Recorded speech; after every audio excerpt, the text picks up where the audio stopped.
Is using natural gas to fuel data centers to power artificial intelligence a grift? Find out on the debut episode of my brand new series called I'm Sorry, It Actually Is Complicated, no matter how much I get yelled at in the comments. Artificial intelligence right now is in a boom of usage. AI runs on data centers. Data centers use electricity.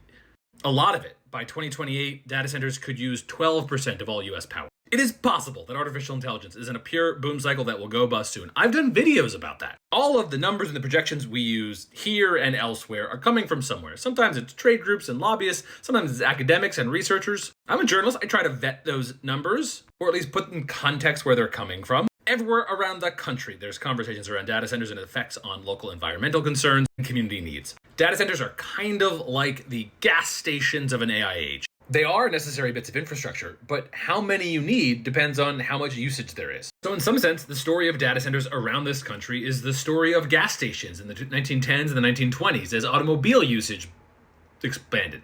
As Technically has reported, in Pennsylvania, like other states, governors, like Pennsylvania Governor Josh Shapiro, are trying to manage the growth of data centers with how we fuel them. Josh Shapiro got a lot of criticism for calling a strategy he has environmentally sustainable because it includes both a mix of nuclear and natural gas. It helps a lot to understand where we get energy in the United States. The Industrial Revolution was powered by coal, this black line, before petroleum, like oil and gas products, first came on the line. Natural gas later in the 20th century.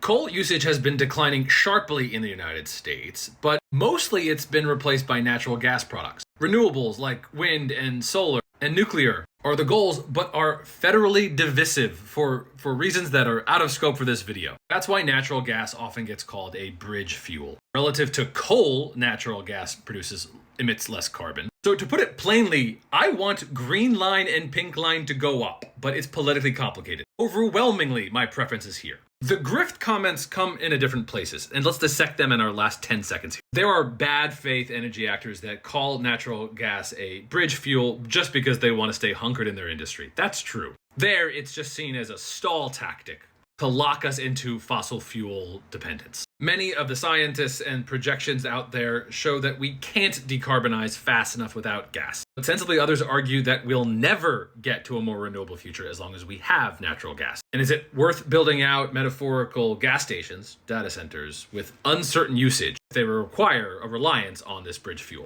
In my best reading, the bridge fuel narrative is true, but must be held with cautious skepticism, knowing there are moneyed interests that would love to stay stuck forever. It's the data center specific question that's thornier. We do need some number of data centers. How many is going to be a question that individual communities will decide on their own.